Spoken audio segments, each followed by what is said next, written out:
구약성경 창세기 26장 1절부터 6절까지 제가 한 절, 여러분들이 한 절 교독하도록 하겠습니다. 창세기 26장 1절입니다. 아브라함 때에 첫 흉년이 들었더니 그 땅에 또 흉년이 들매 이삭이 그랄로 가서 블레셋 왕 아비멜렉에게 이르렀더니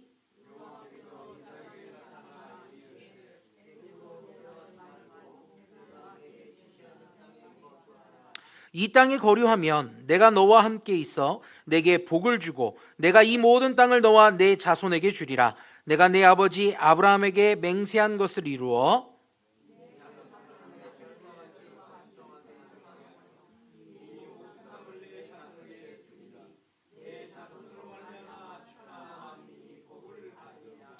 이는 아브라함이 내 말을 순종하고 내 명령과 내 계명과 내 율례와 내 법도를 지켰음이라 하시니라. 이삭이 그랄에 거주하였더니. 자, 저는 창세기 26장 1절부터 6절 말씀을 가지고 복에는 고난도 있다라는 제목으로 말씀을 나눠보려고 합니다. 할렐루야. 한 주간 주님의 은혜 가운데 행복한 시간을 보내셨기를 주님의 이름으로 축복드립니다. 저는 오늘 복이라는 것에 대해서 좀 생각을 해보려고 합니다. 사진 한번 띄워주실까요? 자, 이 복, 우리가 많이 보는 거죠. 이제 사람들은 참 이 복을 좋아해요. 이제 한 달여만 지나면 우린 이렇게 인사할 겁니다. 새해 복 많이 받으세요. 우리가 이렇게 인사하는데 과연 복이라는 것이 무엇이길래 우리는 이것을 좋아하고 받아야 한다고 할까? 우리는 성경 속에서 그 답을 한번 찾아보려고 합니다. 창세기 1장 27절과 28절 말씀인데요. 제가 읽어드릴게요. 하나님이 자기 형상 곧 하나님의 형상대로 사람을 창조하시되 남자와 여자를 창조하시고 하나님이 그들에게 복을 주시며 하나님이 그들에게 이르시되 생육하고 번성하여 땅에 충만하라. 땅을 정복하라. 바다의 물고기와 하늘의 새와 땅에 움직이는 모든 생물을 다스리라 하시니라. 아멘. 하나님은 사람을 창조하시고 제일 먼저 이 복을 주셨습니다. 하나님이 하나님의 자녀에게 하나님이 주실 수 있는 최고의 것을 허락하신 것입니다. 그것을 복이라고 하는데, 그럼 이 복이 무엇냐? 다른 게 아니라 사람이 사람답게 살 수 있도록 하는, 하나님이 창조하신 모습 그대로 살도록 돕는 그 모든 환경이 바로 이 복인 것입니다. 그런데 사람들은 여러 가지의 환경에 영향을 받는 동물입니다. 그러다 보니 하나님이 창조해 주셨던 원래의 모습을 때때로 잃어버리기도 하는 거죠. 그러니까 하나님은 이것을 미리 하시고 사람에게 복을 주십니다. 야, 너희들은 일반적인 동물과 이 세상에 있는 자연 만물들과는 다른 존재야. 너희는 내가 목적을 갖고 지었으니 그 목적대로 살아라 하시면서 이 복을 허락하신 겁니다. 근데 사람들은 예수를 믿는 자든 믿지 않는 자든 간에 이 복이라는 것을 간구하며 살아갑니다. 온갖 곳에서 새해 복 많이 받으세요, 복 받으세요 인사하죠.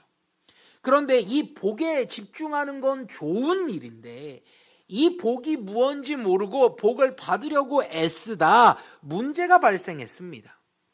이 복이라는 것은 오직 하나님을 통하여 하나님의 방법으로만 사람에게 주어져야 하는데, 사람들이 하나님을 제외하고 복이라는 것 그 자체에만 집중하며 그것을 목적으로 살아갈 때 하나님의 뜻에서 이탈되기 시작했다는 거예요. 이것이 흔히 말하는 기복주의라는 겁니다. 복만 목적으로 쫓아 살아가는 것. 사람들은 복을 소유했습니다. 저도 소유했고 여러분도 받았습니다. 이것은 오직 하나님의 은혜로만 저와 여러분에게 주어진 것입니다.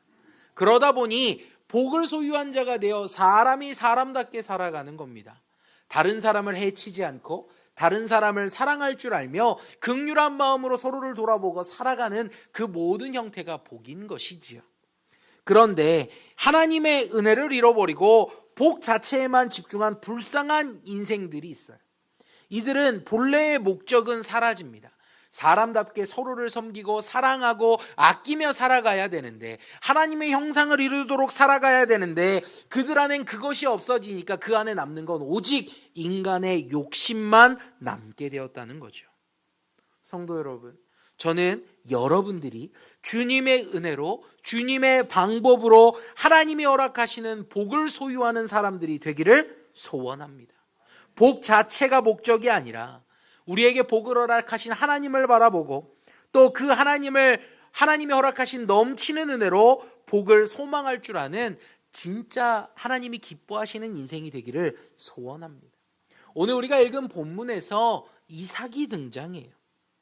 그런데 이삭이 마주한 현실이 우리의 생각과는 조금 다른 어려운 현실 앞에 서 있었다는 거예요. 자, 1절 말씀을 볼까요? 자, 오늘 본문 1절 말씀입니다. 같이 읽어봅시다. 시작. 아브라함 때에 첫 흉년이 들었더니 그 땅에 또 흉년이 들매 이삭이 그랄로 가서 블레셋 왕 아비멜렉에게 이르렀더니. 아멘. 자, 오늘 이 1절에서 이렇게 이야기해요. 아브라함 때에 첫 흉년이 들었다. 아브라함이 누굽니까? 이삭의 아버지예요. 그러니까 아브라함 때에 대흉년이 한번 든 적이 있었어요. 그리고 아브라함은 그때에 여러 가지 사건을 마주하게 되죠. 그런데 그와 같은 일이 지금 오늘 그의 아들 이삭의 때에 또 시작됐다는 거예요. 흉년이 시작됐다. 그러니 이삭이 이 흉년을 이기기 위해서 이주를 하게 되는데, 본래 오랫동안 거주했던 부엘라헤로이라는 지역을 떠나서 오늘 그랄이라는 땅으로 향하게 되었습니다. 원래 이 부엘라헤로이, 그러니까 그들이 거주했던 땅이 본래적으로도 건조한 땅이에요. 사막 지역의 기후를 갖고 있어서 건조한 땅인데 이곳에 큰 강이 지나가질 않아요. 그러다 보니 제때에 비가 오지 않으면 곧잘 흉년이 들었다는 거죠. 그런데 이삭이 경험하는 이 흉년은 아버지 때에 겪었던 큰 흉년, 그거와 동일한 큰 흉년이니까 견디기 힘든 시간 속에 이삭이 그랄로 거주지를 옮겼다는 겁니다. 이 그랄이란 땅은 가나안 땅의 남쪽 경계선 지역으로 풍요로운 곡창지대였다고 합니다. 이삭의 아버지 아브라함도 과거에 이 그랄 땅에 머물렀던 적이 있습니다. 이곳은 블레셋이라는 사람들이 다스리는 지역이죠. 어쨌든 이삭이 그 지역으로 땅을 옮기고 오늘 그 시간 속에 하나님이 이삭을 찾아오세요. 그리고 이삭에게 명령을 하는데 이렇게 말합니다. 너는 애굽으로 내려가지 말고 내가 내게 지시하는 땅에 거주하라. 이 땅에 거류하면 내가 너와 함께 있어 내게 복을 주고 내가 이 모든 땅은 너와 내 자손에게 줄 것이다. 내가 내 아버지 아브라함에게 맹세했던 것들을 이루어 내 자손을 하늘의 별처럼 번성하게 하며 이 모든 땅을 너의 자손에게 줄 것이니 내 자손으로 말미암아 천하 만민이 복을 받을 것이다.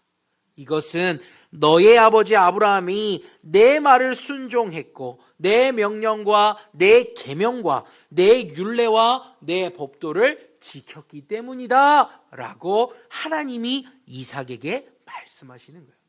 그러자 이 말씀을 들은 이삭이 하나님의 말씀대로 이 부르심대로 자기 아버지 아브라함이 하나님의 명령에 순종했던 것처럼 그도 순종해서 이 그랄에 머물렀다고 오늘 본문은 기록하고 있습니다.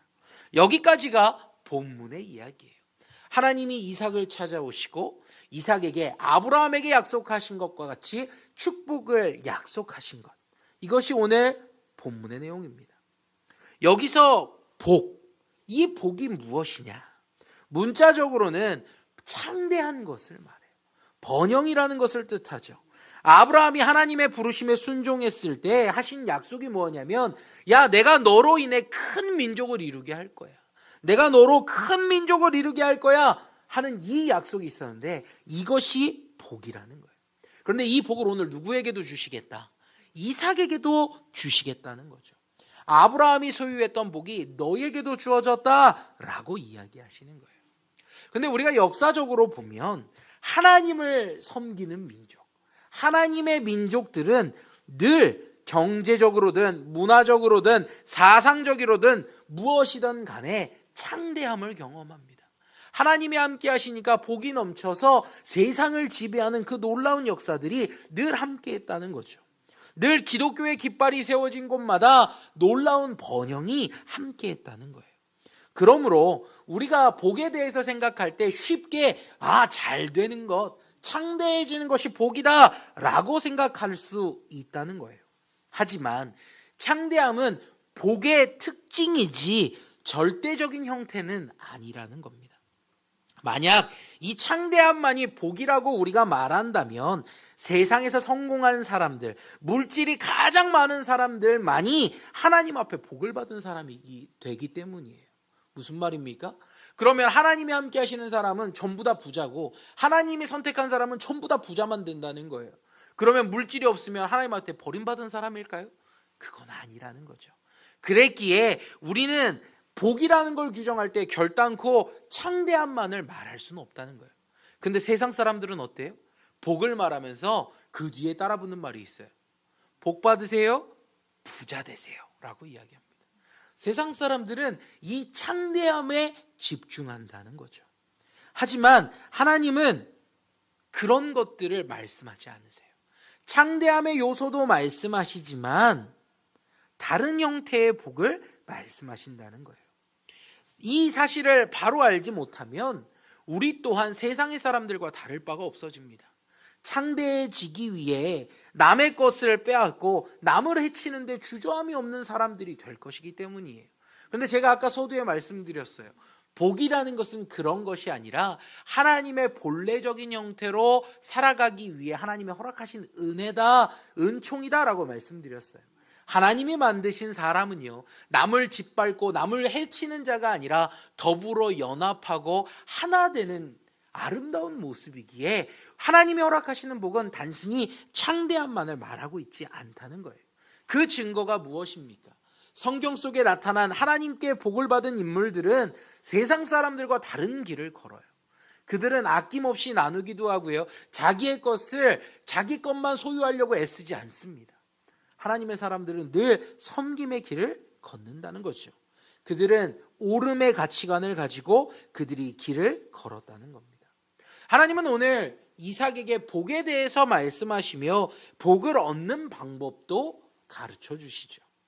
그것은 다른 것이 아니라 먼저는 하나님의 명령에 순종하라 라는 겁니다. 네가 복을 받기를 원하느냐? 그렇다면 순종해라 라는 겁니다. 무엇을 순종하라고 말씀하십니까? 오늘 본문에서 이삭에게 요구하셨던 순종은 다른 게 아니라 애굽으로 가지 마라 라는 거였어요. 어디로 가지 말라고요? 애굽. 자, 우리는요 성경 속에서 애굽에 대해서 계속 봐요. 애굽에 대해서 이야기가 나오죠. 왜 그러냐 하고 제가 살펴봤더니 애굽은 역사적으로 또 현재도 큰 강이 있습니다. 무슨 강이 있죠?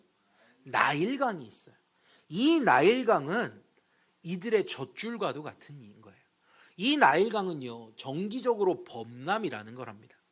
비가 내리면 홍수가 생겨서요 강을 넘어서 물이 옆으로 퍼지는 거예요. 그런데 이 물이 퍼지면 이 물로 인해 그 주변이 곡식들이 잘 자라난다는 거죠. 물이 가득하게 돼서 이들이 농사를 짓는데 어려움이 없다고 해요. 그래서 늘 이 애굽 사람들은 나일강에 대해서 감사함을 가졌고 그들에겐 늘 물질적인 풍요로움이 뒤따랐다는 거예요. 그러다 보니 이 홍수에 대해서 계산하는 법도 빨라지고 이 홍수를 막을 수 있는 건축 기술도 발전했다는 거예요. 그래서 이 나일강은 그 시대에 굉장히 강력한 무기였고 애굽으로 인해서 강대국이 되는데 큰 도움을 준 하나의 도구와도 같았다는 겁니다.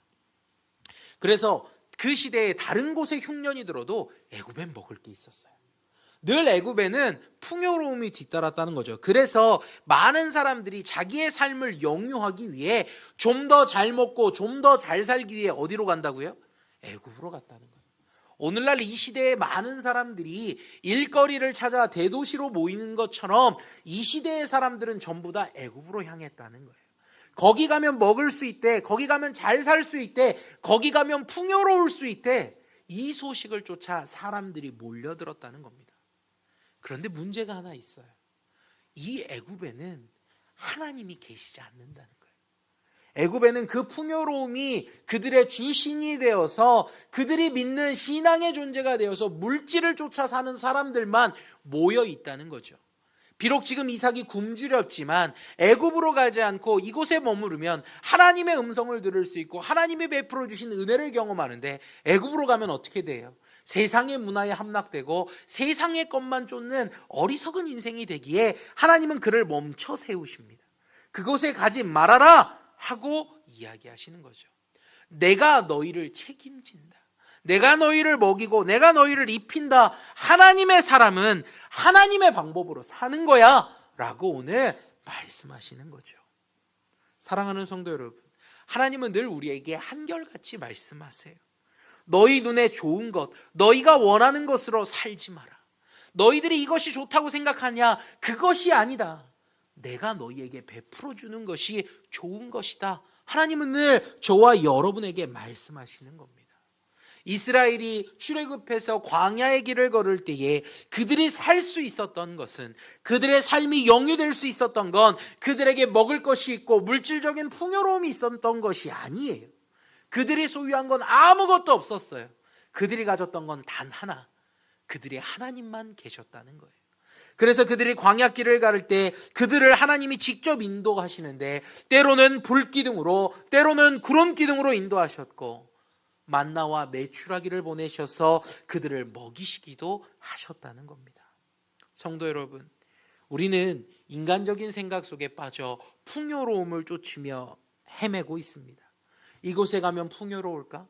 내가 이 일을 하면 돈을 많이 벌까? 내가 이 선택을 하면 잘 살 수 있지 않을까? 이것을 고민합니다.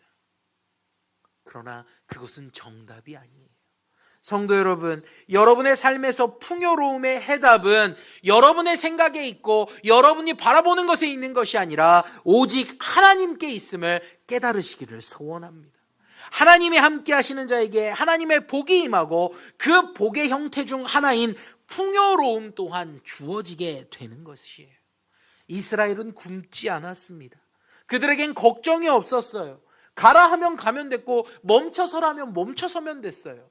그 이유가 무엇입니까? 그들에겐 계획이 없어도 됐어요. 왜? 눈앞에 하나님이 인도하시니까요. 그들에겐 하나님이 있기에 그들에겐 근심이 없었다는 거예요. 사랑하는 성도 여러분, 오늘 하나님의 음성에 여러분이 귀 기울이시기를 소원합니다.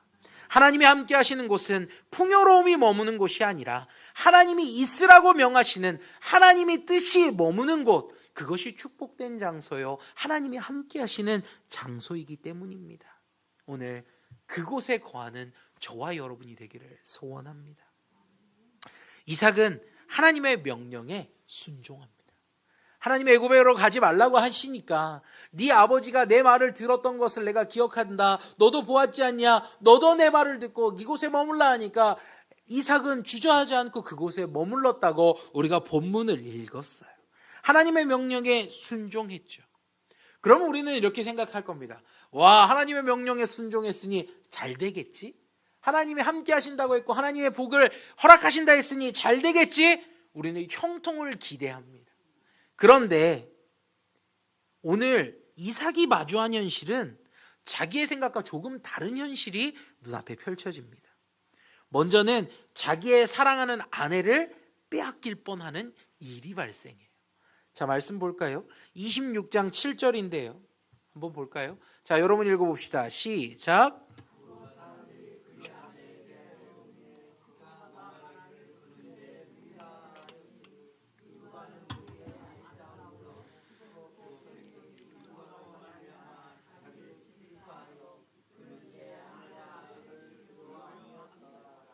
아멘.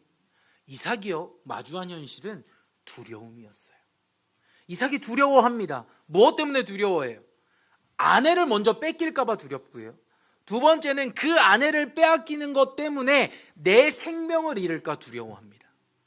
리브가가 얼마나 아리따웠는지 블레셋 사람들이 그거를 빼앗으려고 나를 죽이진 않을까 두려워했다는 거예요. 그래서 그녀를 누이라고 말합니다. 여기에 이삭의 연약함이 드러나는 거예요. 자, 믿음으로 하나님이 머물라 하시기에 순종함으로 머물렀는데 그의 시선에 지금 하나님이 계십니까? 그의 눈에 하나님이 보이지 않아요. 그의 눈에는 사람들만 보이는 거죠. 혹시 내가 이곳에서 죽임을 당하진 않을까? 하나님이 머물라고 해서 머물렀는데 이곳이 내 실패의 장소가 되진 않을까 하고 두려워했다는 겁니다. 그의 눈에 환경이 보인 거죠. 우리는 하나님을 믿는다고 말합니다. 하나님을 믿습니다. 하나님이 내 삶 속에 참된 구원이 되십니다. 하나님이 우리를 인도하십니다. 라고 말하면서 믿음으로 한 걸음 한 걸음 걸어가고 있어요. 순종하며 가는 거죠. 그런데 순종하며 가면서도 하나님만 바라보기보다 눈에 보이는 것을 두려워하며 살아갈 때가 참으로 많다는 거죠. 그러다가 실수하고 실패를 경험한다는 겁니다. 이삭도 그랬어요. 당당하게 자기의 아내라고 외쳤어야 해요. 왜요? 왜 그가 그렇게 했어야 할까요? 그건 다름이 아니라 이 땅에 머물며 하나님이 복 주신다고 약속하셨기 때문이에요. 그런데 약속하신 그 하나님이 나를 안 지키시겠느냐, 내 생명을 지키시지 않겠느냐 하고 당당하게 믿음을 선포했어야 돼요. 그런데 전능한 하나님이신데 그는 그것을 믿지 못하는 거예요. 믿음으로 머무른 것 같지만 실제적인 믿음이 연약했다는 거죠. 하나님보다 눈에 보이는 블레셋을 더욱 두려워한 인생이었다는 겁니다. 여러분, 부부가 어찌 누이라 말하고 내외할 수 있겠어요? 하루는 이삭이 그의 아내 리브가를 사랑스럽게 어루만지고 그를 안는 것을 그 땅의 왕 아비멜렉이 그의 궁정에서 보다가 발견하게 돼요. 이삭이 자기 아내를 안는 모습을 발견하게 되죠. 그래서 이삭을 불러다가 질책합니다. 그러니까 이삭이 이러이러해서 제가 이렇게 했습니다 라고 설명하니까 아비멜렉이 이렇게 말합니다. 창세기 26장 10절에서 11절인데요. 자, 창세기 26장 10절에서 11절 제가 읽어드릴게요. 아비멜렉이 이르되 내가 어찌 우리에게 이렇게 행하였느냐? 백성 중 하나가 내 아내와 동침할 뻔하였도다. 내가 죄를 우리에게 입혔으리라. 아비멜렉이 이에 모든 백성에게 명하여 이르되 이 사람이나 그의 아내를 범하는 자는 죽이리라 하였더라. 아멘. 믿음대로 걷지 못했을 때 우리에게 찾아오는 고난이 있어요. 물론 믿음으로 걸을 때도 고난은 찾아와요. 하지만 믿음으로 걷지 않을 때 우리가 직접적으로 경험하는 고난이 있는데 그것은 뭐냐? 믿지 않는 자 앞에서 겪게 되는 수치라는 거예요. 야, 너 예수 믿는다며. 너 예수님 믿는다며. 하나님이 살아계시다며. 근데 네가 하는 행동이 진짜 하나님 믿는 거 맞아? 하는 질책을 듣게 되는 거예요. 오늘 아비멜렉은요 이삭에게 말합니다. 야, 네 행동 때문에 내 백성 중 하나가 네 아내하고 동침할 뻔했다. 그로 인해서 내 백성이 죄를 범할 뻔했다. 어찌 이런 믿음 없는 짓을 하냐 하고 그를 강하게 질책한다는 거예요. 얼마나 부끄러울까요? 이삭이 얼마나 부끄러웠을까요? 처음부터 난 하나님을 믿는 사람이고 이 사람은 내 아내입니다 라고 했다면 이런 수치를 당할 필요가 없어요. 그런데 그의 믿음 없음을 오늘 공개적으로 망신당하는 거예요. 그런데 그 뒤에 하나님은 놀라운 일을 행하세요. 저와 여러분 같으면 믿음 있다고 하고 날 따른다라고 하다가 나를 안 믿는 모습을 보이면 그 사람 버리고 갈 거예요. 에이, 끊어버려 할 거예요. 근데 하나님은요 이삭을 그렇게 여기지 않으신다는 거예요. 수치를 당하고 있어요. 부끄러움을 당하고 있어요. 그런데 하나님은 그런 이삭을 돌아보시고 오늘 아비멜렉을 통해 그의 생명을 지키도록 환경을 바꿔버리시죠. 아비멜렉이 명령합니다. 모든 백성에게 명령해요. 그 블레셋 왕이 명령하는 거예요. 이 사람이나 그의 아내를 범하는 자는 뭐 할 것이다? 죽일 것이다. 왕령이 내려버리는 거죠. 하나님은요 한 사람을 들어서 이렇게 환경도 바꾸시는 분이라는 겁니다. 그의 생명이 보존되게 되었다는 거죠. 오늘 이삭은 분명 하나님의 말씀을 순종했어요. 그 땅에 머무릅니다. 그 안에 머물러요. 그런데 고난이 없습니까? 아니요, 고난이 찾아와요. 그가 경험한 고난은 먼저는 두려움이었어요. 그리고 두 번째는 수치였다는 거죠. 하나님의 말씀을 순종한 자에게 찾아오는 것은 찬란한 영광이겠지 하는 것은 어리석은 생각이에요. 실제로 하나님의 말씀을 순종한 자에게 먼저 찾아오는 것은 보이지 않는 것에 대한 두려움이라는 겁니다. 우리가 신앙생활을 하며 하나님의 말씀대로 살아가려 애를 씁니다. 그런데 실제적으로 우리가 마주하는 현실은 해결되지 않는 일에 대한 두려움이죠. 하나님의 말씀을 듣고 용기가 생겨요.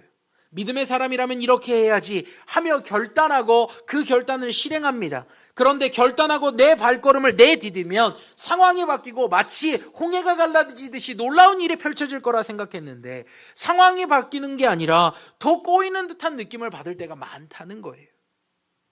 그때 하나님은 우리의 믿음을 저울에 달아보신다는 겁니다. 순종하고 결단할 때 달아봤잖아. 그러면 끝 아니야? 그건 우리 생각이고요. 순종하고 한 걸음을 내딛었을 때 하나님은 한 번 더 우리를 저울에 달아보신다는 거죠. 우리는 때때로 믿음이 아닌 나의 계산으로 하나님을 따를 때가 있어요. 내가 이렇게 하면 하나님이 저렇게 하실 거야. 내가 오늘 이렇게 순종하면 하나님 내게 복 주실 거야. 하나님이 나의 환경을 이렇게 바꾸시겠지. 그러니 나는 오늘 순종해야 돼. 우리가 의지적으로 이렇게 말할 때가 있어요. 그러나 이것은 믿음이 아니에요. 이것은 계산일 뿐이죠.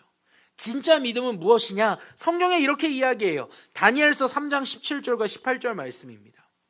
자, 여러분 읽어볼까요? 시작.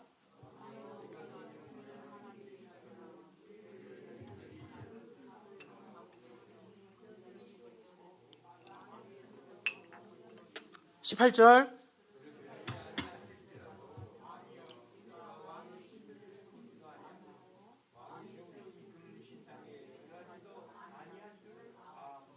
아멘. 하나님은요, 타는 불 가운데서 능히 건지시는 분입니다. 믿으시길 바랍니다. 믿으십니까? 하나님은 건져내시는 능력 있으신 분입니다. 하지만 진짜 믿음은 뭐냐면 그렇게 하실 수 있지만 그렇게 하지 않으실 수도 있다는 것을 믿는 믿음입니다. 하나님은 건져내셔서 구원자도 되시지만 때로는 구원하시지 않으실 수도 있다는 것을 믿는 것, 그것이 진짜 믿음이라는 거죠. 오늘 이 장면은요, 그들이 신앙을 지키다가 풀무불 가운데 던져지게 될 장면이었어요. 그런데 그들은 믿음의 고백을 해요. 왕이 유혹하죠. 야, 지금이라도 절하면 내가 저기 너희 안 던질 거야. 우상에게 절하면 내가 너희 생명을 건져줄 거야. 너희 신이 너희 생명을 구원할 수 있을까? 라고 묻는 앞에 오늘 이들이 믿음으로 대답하는 거예요. 왕이시여, 우리 하나님은 능히 구원하실 수 있는 분입니다. 그러니 우리는 당신이 말하는 그 신에게 절할 수 없습니다. 하지만 내가 비록 저기에 던져질 때 구원하지 않으실지라도, 나를 건져내지 않으실지라도 나는 그 하나님을 붙들겠습니다. 이것이 믿음이라는 거죠. 성도 여러분, 우리의 인생길에서 우리는 이것을 늘 시험받아요. 하나님의 백성으로 살 거냐, 아니면 세상에 속한 사람으로 살 것이냐, 늘 우리를 시험한다는 거죠. 그때 참 믿음의 순종을 이루기를 소원합니다. 이렇게 하면 하나님이 하실 거야. 아니요, 그거 믿음 아니에요. 계산이에요. 하나님이 하시는 일은 건져내실 수도 있고 건져내지 않으실 수도 있어요. 그럼에도 불구하고 나는 믿음의 길을 선택한다, 나는 그리스도인의 길을 선택한다 하고 걸어가는 거예요. 하나님은 주시기도 하고 때로는 거두시기도 하는 분이시기 때문입니다. 이것이 복된 인생이 되는 비결이에요. 이삭에게는 훌륭한 롤모델이 있었어요. 믿음에 대한 멋진 롤모델, 바로 자기의 아버지 아브라함이었죠. 아버지 아브라함은 늘 믿음의 선택을 했어요. 하나님의 약속이 충만했지만 이삭의 눈으로 볼 땐 아버지의 인생 가운데 하나님의 약속이 온전히 이루어졌는지 판단할 것들이 사실 많지 않았어요. 무슨 말입니까? 하나님이 아브라함에 약속하셨던 건 뭐예요? 야, 내가 너로 인해 큰 민족을 이루고 그 민족을 인해 복 줄 거야. 전 세계의 사람들이 복을 얻도록 할 거야. 하나님의 약속이었어요. 가나안 땅을 다 너와 너의 자손에게 줄 거야 라는 것이었어요.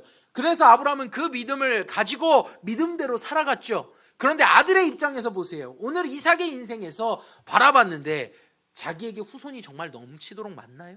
큰 민족이 이루어졌습니까? 자기는 태어났지만 큰 민족은 아니었어요. 또 자기가 거한 땅이 가나안 전 땅이 자기의 것이 됐습니까? 그것도 아니었어요. 그의 눈에 바라볼 때 아브라함의 인생이 하나님의 약속에 머물렀지만 뭔가 성취된 건 적었다는 거죠. 믿음이 흔들릴 수 있어요. 그러나 그는 그 롤모델이 한 것처럼 그의 삶을 늘 면밀히 보았기에 이삭도 그것을 똑같이 순종할 수 있었다는 거예요. 사랑하는 성도 여러분, 믿음을 가지고 순종하며 걸어가면 하나님은 분명히 그 가운데 약속한 걸 성취하십니다. 하지만 때로는 환난이 찾아와요. 때로는 괴로움이 찾아옵니다. 때로는 외로움도 찾아와요. 그러나 그 길이 하나님이 명령하신 길이라면 이삭도 순종하며 걸어간 것처럼 저와 여러분도 순종하며 걷기를 소원합니다. 하나님이 가라고 하신 곳에 가는 자, 하나님이 멈춰서라고 하신 곳에 멈춰서는 자가 되시기를 축복드립니다. 우리에게도 롤모델이 있어요. 저와 여러분에게도 롤모델이 있어요. 바로 성경 속의 위대한 인물들이에요. 그리고 또 있습니다.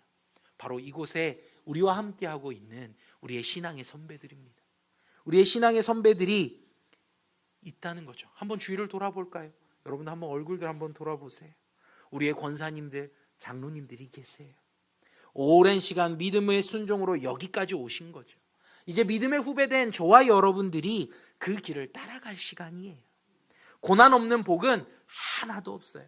인생을요, 제가 권사님 인생 어떠셨어요? 라고 물으면 힘들었어요 하는 분들이 대다수예요. 힘들지 않다고 말하시는 분들 하나도 없더라고요. 그런데 어떻게 버티셨어요? 하나님의 은혜로 버텼죠. 하나님의 은혜로 살아왔죠. 한결같이 말씀하시더라고요. 성도 여러분, 복이 되는 길, 그것은 고난이 함께할 때 배가 되는 것입니다. 매일 좋은 걸 공급받으면, 매일 좋은 것을 먹는 사람은 그게 맛있는 건지 몰라요. 무슨 말입니까? 여러분, 저기 서울의 큰 호텔들 식사 함께 하려면 어마어마한 비용이 든대요. 그렇죠? 그런데 우리가 볼 때 그런 식사하는 자리에 가서 식사하게 되면 우와, 오늘 되게 대접 잘 받았다, 오늘 되게 좋은 음식 먹었다, 우리는 이야기할 거예요. 그죠? 그런데 맨날 거기서 그거 먹는 사람들은 그게 맛있는 음식인 줄 생각할까요? 아니라는 거예요. 늘 좋은 걸 공급받으면 그것이 좋은 건지 몰라요. 그런데 며칠 굶어본 사람이 그곳에서 가서 식사를 한다고 생각해 보세요. 얼마나 귀하다고 이야기할까요? 얼마나 좋은 거라고 말할까요? 이거와 마찬가지예요. 복에는 고난이 있어야 돼요. 그래야 내게 주어진 것이 복인 줄 알게 되는 겁니다. 성도 여러분, 여러분의 삶에 혹여 고난이 있습니까? 혹여 여러분에게 육체적인 질병이 있고 경제적인 문제가 있고 또 직장의 문제가 있으며 나의 자녀의 문제, 내 육신의 부모의 문제가 있습니까? 그때에 고민하지 마십시오. 그것은 종착지가 아니라 통과점입니다. 그것을 통과해 가셔야 돼요. 하나님의 복은 그것 너머에 있다는 겁니다. 고난에 집중하지 마시고 내가 이걸 믿음으로 이겨내면, 내가 믿음으로 이것을 승리하면 내게 복이 주어질 것이다, 이렇게 선언하기를 소원합니다. 사랑하는 성도 여러분, 우리의 믿음의 여정은 이제 시작되었습니다. 하나님이 기뻐하시는 그곳까지, 그 종착지까지 믿음의 순종을 하시는 저와 여러분이 되시길 주님의 이름으로 축복드립니다. 같이 기도하겠습니다.